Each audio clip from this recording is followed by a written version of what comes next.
आप अपने घरों में चैन की नींद सोते हैं क्योंकि ये सरहदों पर होते हैं। देश की सुरक्षा हो या फिर राज्य की सुरक्षा हो, इनका बस एक ही मोटिव है, लॉयल्टी और सर्विस। हम बात कर रहे हैं उस ऐसी सेना की जो चाक चौबंद रहती है और हमेशा अपने पराक्रम और अपने साहस की वजह से जानी जाती है, और हम बात कर रहे हैं सीआरपीएफ की।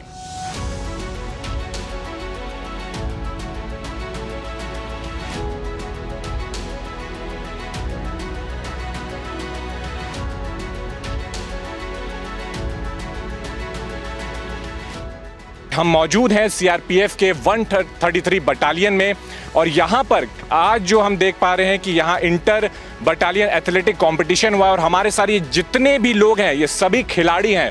और आपको बता दूं कि ये सरहद पे जिस तरीके से चाक चौबंद रहते हैं और वहाँ पे जिस तरीके से हमारी रक्षा करते हैं, उसी तरीके से अपने आप को भी फिट रखने के लिए ये उतनी ही मेहनत करते हैं और उतनी ही कोशिश करते हैं, ताकि जब दुश्मनों से सामना हो तो इनका जो एथलेटिज्म है, जो इनका कॉन्फिडेंस है, वो कभी कम ना पड़े। हम यहाँ कुछ लोगों से बात भी करने की कोशिश करेंगे, हमारे जो वीर जवान हैं उनसे हम बात करने की कोशिश करेंगे। सर, आज यहाँ पे आपने मेडल भी जीता हुआ है, क्या कुछ कैसा लगता है? क्योंकि लगातार हम देखते हैं कि अगर हम किसी जवान की बात करें या फिर हम किसी सेना के किसी अधिकारी की बात करें तो हमेशा लगता है कि वो गन लेकर के और उसके बाद ड्रेस में हमेशा रेडी रहता है, लेकिन मेंटल हेल्थ के साथ साथ फिजिकल हेल्थ कितना ज़रूरी है?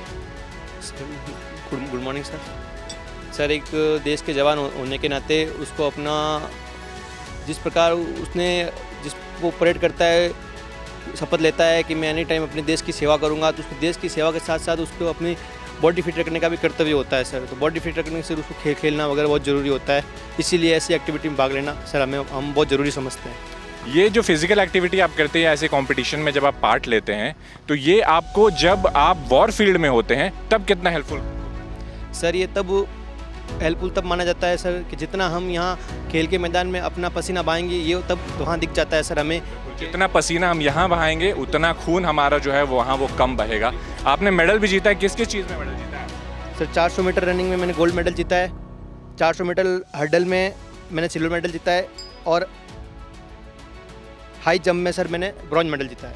तो देश के जो भी सूरवीर जवान हैं वो सिर्फ गोलियों से बात नहीं करते, बंदूकों से बात नहीं करते, बल्कि अपने आप को स्वस्थ रखने के लिए भी उतनी ही कोशिश करते हैं। हमारे साथ और भी कुछ लोग हैं, हम उनसे भी बात करने की कोशिश करेंगे। आप देख सकते हैं कि कलर जो आपको दिख रहा है, ये कलर सिर्फ उनकी जर्सी का नहीं है, ये कलर है हिंदुस्तान का, और ये ही सिद्ध करता है कि जो हम कहते हैं हमेशा कि भारत अनेकता में एकता का देश है, और डाइवर्सिटी जो देखने को मिलती है, चाहे वो कल्चरल डाइवर्सिटी हो, वो सबसे ज़्यादा अगर देखने को मिलती है तो वो सेना में देखने को मिलती है, जिसका जीता जागता उदाहरण अभी आप अपने टीवी स्क्रीन पर देख सकते हैं। कहते हैं कि टीम तभी अच्छा परफॉर्म करती है जब टीम लीडर बहुत अच्छा होता है, और आज हम सीआरपीएफ के बटालियन में हैं, 133 बटालियन में, और यहाँ पर हम जवानों की जो शौर्य गाथा है उसके भी आपको रूबरू करवाएंगे। लेकिन सबसे पहले उस टीम लीडर से मिलवाते हैं जिनके वजह से इतने सारे जवान जो है वो हमेशा मोटिवेटेड रहते हैं। हमारे साथ हैं डीआईजी झारखंड सुमनकांत टिग्गा जी।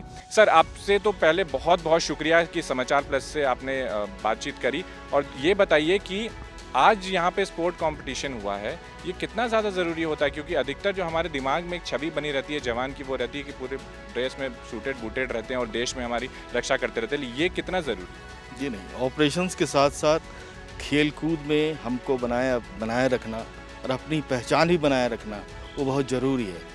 क्योंकि जब हम ऑपरेशंस करते हैं इसके लिए फ़िज़िकल फिटनेस की ज़रूरत होती है, और फिज़िकल फिटनेस हमारे गेम से मिलता है, इसीलिए हम इसको हमेशा आयोजन करते हैं। हमारे बहुत ओलंपियंस भी हैं, हमारे पास इंटरनेशनल खेले हुए लोग हैं, हमारे पास वर्ल्ड गेम्स खेले हुए लोग हैं, और हमारी टीमें बहुत अच्छी रहती हैं, इनका परफॉर्मेंस बहुत अच्छा रहता है। इस परफॉर्मेंस को बढ़ाने के लिए और इनको आगे ले जाने के लिए ये सब चीज़ कराना बहुत ज़रूरी होता है। सीआरपीएफ का एक स्वर्णिम इतिहास भी रहा है, और आप खुद से इतने सालों से सीआरपीएफ में हैं। आपका कोई ऐसा पर्सनल एक्सपीरियंस जब आपको लगा हो कि मौत तो एकदम छू के गुजर गई, वैसा वाला कोई एक्सपीरियंस है आपका? जी, मैं अपनी बड़ाई तो नहीं करना चाहूँगा। हमारे सीओ साहब जानते हैं और कि मैं मौत के मुंह से निकला हूँ। अभी भी हमारे शरीर में छर्रे हैं, ग्रेनेड के छर्रे हैं।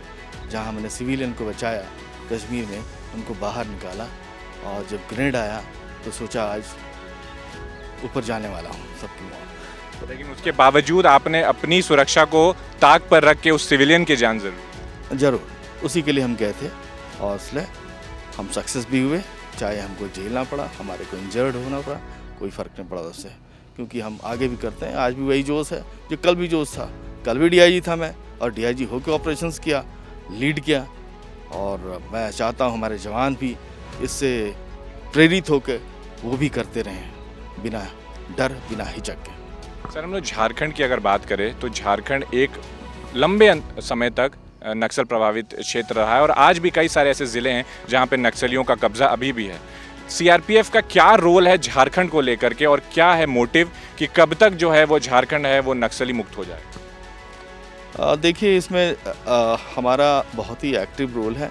सिविल पुलिस हमारे साथ में है और हमेशा सिविल पुलिस, आज भी जो भी ऑपरेशंस होता है बिना सिविल पुलिस के साथ हम लोग नहीं करते हैं।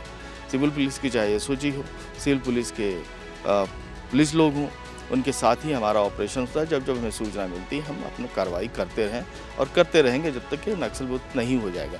बट अभी देखा जाए तो काफ़ी नक्सल मुक्त एरिया हो रखा है और बहुत कम ही बचे हुए हैं, ऐसे बात नहीं है। वो भी अपने आप हम प्रेरित करते हैं कि वो लोग सरेंडर कर जाएं, मुख्य भूमिका में आ जाएं, और उसके बाद सरकार की भी यही चाहती है, चाहे भारत सरकार हो चाहे राज्य सरकार हो, कोई भी यही चाहता है। सर बिल्कुल। कोबरा बटालियन जो है वो सीआरपीएफ का एक अभिन्न अंग है और वो सबसे वॉर फ्रंट पे सबसे आगे रहता है और सबसे पहले अगर इनकाउंटर होती है नक्सलियों से तो कोबरा बटालियन की होती है। उनका कितना रोल रहता है सीआरपीएफ की इस पूरे ऑपरेशंस में और इस तरीके के जो भी इंसर्जेंसी होती है उसमें? एक तो पहले मैं बता दूं, सिर्फ कोबरा बटालियन नहीं, हमारी अन्य बटालियन भी अग्रसर रहती है। जहाँ पे कोबरा रहता है स्पेशली हम जब उनको आगे भेजना पड़ता है, क्योंकि कोबरा की सारी यंगस्टर फोर्स होती हैं, स्पेशलाइज ट्रेनिंग दी जाती है।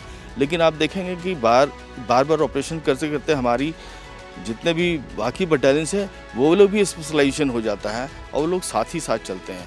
और निश्चयतः कोबरा को जब बनाया गया था और बनाया गया है तो एक स्पेशल फोर्स के नाते बनाया गया है ताकि वो ऑपरेशंस में अग्रसर रहें। सर, झारखंड के और देश के तमाम जो भी लोग आपको अभी सुन रहे हैं वो यूथ को, क्योंकि भारत एक यूथफुल देश है, यूथ को क्या संदेश देना चाहते हैं कि सीआरपीएफ जैसे या फिर कोई भी सेना या फिर किसी भी तरीके से देश की सेवा करने के लिए कैसे अपने आप को मोटिवेटेड रखें? देखिए, देश के सेवा करने के लिए देश में अगर कोई भी वर्दी पहनता है तो वर्दी पहनने के बाद जब नौकरी करता है तो देश की भक्ति भावना या देश के प्रति जो है अपने को निछावर करने की भावना अपने आप आ जाती है। क्योंकि जब सर्विस करते हैं, यहाँ पर नौकरी करते हैं, फील्ड में जाते हैं, तब उनको पता चलता है डिफ़िकल्टी और हमारे देश को क्या खतरा है, तो अपने आप उसमें एक भावना जग जाती है कि हमें देश की रक्षा के लिए काम करना है। बहुत बहुत शुक्रिया सर आपका। तो वर्दी चाहे कोई भी हो लेकिन देश प्रेम जो है वो सर्वोपरि होना चाहिए और इसी भाव के साथ सीआरपीएफ ने वो स्वर्णिम इतिहास लिख के रखा है भारत के इतिहास में जो अमिट है। कैमरा पर्सन नवल के साथ सुमित रॉय, नमस्कार।